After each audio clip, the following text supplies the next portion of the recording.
மாநகராட்சி நிர்வாகத்தால் அவதிப்படும் வீட்டின் உரிமையாளர் வீட்டின் படுக்கையறை வழியாக வெளியேறும் சாக்கடை நீரால் அவதி.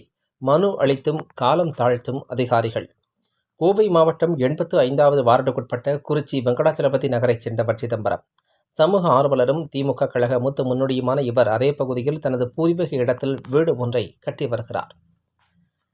இந்த பகுதியில் முறையாக பாதாள சாக்கடை திட்டத்தை மாநகராட்சி நிர்வாகம் அமல்படுத்தாமல் கடந்த 10 ஆண்டுகளாக இவரது சொந்த இடத்தில் பாதாள சாக்கடை வழித்தடத்தை கட்டி நீரை வெளியேற்றி வருகிறது.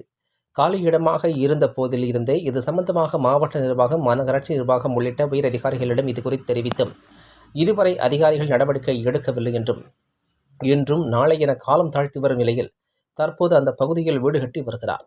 வீட்டின் படுக்கையறை வழியாக சாக்கடை நீர் செல்வதால் தனது சொந்த நிலத்தின் வழியாக பாதாள சாக்கடை வெளியேறுவதை தடுத்து நிறுத்தி அதனை பொது வழித்தடத்தில் பாதாள சாக்கடை வாய்க்கால் கட்டி நீரை வெளியேற்ற கோரி பலமுறை மாநகராட்சி நிர்வாகத்திடம் மனு அளித்துள்ளார். மாநகராட்சி மேயர், மாநகர மேயர், மாவட்ட ஆட்சியர் என அனைத்து அதிகாரிகளும் நேரில் வந்து ஆய்வு செய்து விட்டு வீட்டின் உரிமையாளரிடம் உடனடியாக இதனை சரி செய்து கொடுப்பதாக கூறிச்செல்கின்றனர்.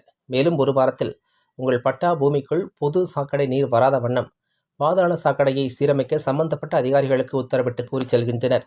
ஆனால் அதிகாரிகளின் செயல்பாடுகள் வெறும் வாய் வார்த்தையில் மட்டும்தான் உள்ளது. நடவடிக்கை எடுக்க யாரும் முன் வருவதில்லை என மன வருத்தத்துடன் கூடுகின்றார் சிதம்பரம். தனது வீட்டிற்கு அருகில் பாதாள சாக்கடை நீர் செல்ல மாநகராட்சி நிர்வாகத்தால் 12 லட்சம் ரூபாய் திட்ட மதிப்பீடு செய்து பாதாள சாக்கடை திட்டத்திற்கு பணிகள் நடைபெற்றது. ஆனால் அதில் நீர் செல்லாமல் அந்த பகுதி மணல் போட்டு அடைக்கப்பட்டுள்ளது. உடனடியாக அந்த திட்டத்தை அமல்படுத்த வேண்டும் என்றார். தொடர்ந்து இதுகுறித்து செய்தியாளர்களை சந்தித்து பேசிய இவரது வீட்டின் அருகில் வசிக்கும் கோவை மாவட்ட காங்கிரஸ் கமிட்டி நிர்வாகி குறிச்சி பிரான்சிஸ் கூறுகையில், இவரது வீட்டில் படுக்கையறை வழியாக சாக்கடை நீர் செல்கின்றது. மழைக்காலங்களில் அதிக அளவில் பிளாஸ்டிக் கழிவுகள் சாக்கடை நீரில் அடித்து வந்தால் சாக்கடை அடைப்பு ஏற்பட்டு இவரது வீட்டிற்குள் 5 அடி உயரத்திற்கு சாக்கடை நீர் தேங்கி வாசல் வழியாக இந்த பகுதி முழுவதும் வெளியேறி விடுகின்றது.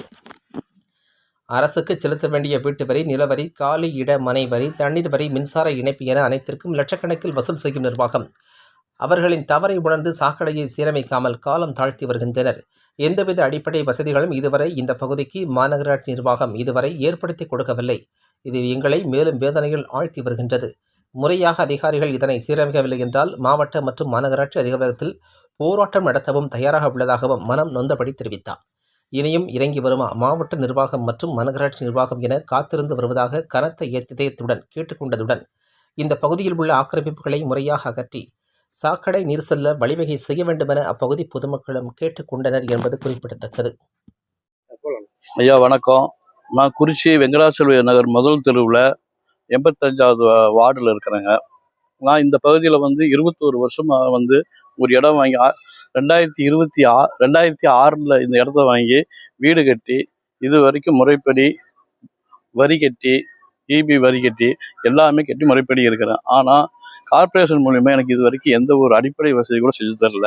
என்னால் வீட்டை விட்டு வெளியே கூட நடக்க முடியாத அளவுக்கு அங்கே சேறு சகதி எப்பயுமே இது வரைக்கும் இருந்துக்கிட்டே இருக்குது. இதுவரை எவ்வளவோ பேர் பார்த்துட்டு போயிட்டாங்க. இது வரைக்கும் அதுக்கு தீர்வே கிடைக்கல. ஒவ்வொரு முறையும் அரசு அதிகாரிகள் வர்றாங்க, உடனே ரெடி பண்ணிடலான்னு சொல்கிறாங்க. ஆனால் இது வரைக்கும் எதுவுமே செஞ்சு கொடுத்தது இல்லை. என் வீட்டுக்கு முன்னால் ஒரு சாக்கடை போகுதுங்க. அது ஒரு தனியார் இடத்துல அந்த சாக்கடை அந்த வழியாக உள்ளே போயிட்டு இருக்குது. இப்போ அவர் அந்த வீடை கட்டாராரு. அதுக்கு முறைப்படி அனுமதி வாங்கி அந்த வீட்டை கட்டிக்கிட்டு இருக்குது. இப்போ இந்த சாக்கடை அங்கே போகும்போது அவருக்கே இடைஞ்சலாக இருக்குது. இப்போ அது என்ன ஆகுதுன்னா, அந்த தண்ணி எல்லாமே என்னோட வீட்டு வழியாக நடபாதை ஃபுல்லாகவே சேறு சகதியமாக இருக்குது. என்னால் நடக்கவும் முடியல. இங்கே அக்கம் பக்கம் இருக்கிறவங்க எத்தனையோ பேர் இருக்குது, எல்லாருமே நடக்க முடியாது, ரொம்ப கஷ்டப்படுறாங்க. இது எல்லா அதிகாரிகளுக்குமே தெரியும். இது வரைக்கும் எல்லா அதிகாரியுமே இங்கே பார்த்துட்டும் போயிட்டாங்க. ஆனால் முறைப்படி இதுக்கு எந்த ஒரு நடவடிக்கையும் எடுக்கல. அதனால் உடனடியாக இதுக்கு சம்மந்தமாக ஒரு மாற்று ஏற்பாடு செஞ்சு அந்த சாக்கடையை திருப்பி இந்த கிழக்கு புறமாக பாதையில் ஏற்கனவே ஒரு 12 லட்ச ரூபா செலவு பண்ணி ஒரு சாக்கடை கட்டியிருக்கிறாங்க. ஆனால் அது உபயோகிக்காமல் இருக்கிறாங்க. என்ன காரணம்னு தெரியல. அதனால் முறைப்படி அது அந்த வழியாக திருப்பி விட்டு எனக்கு ஒரு நல்லது செஞ்சு தரணும்னு தாழ்மையோடு கேட்டுக்கொள்கிறோம்.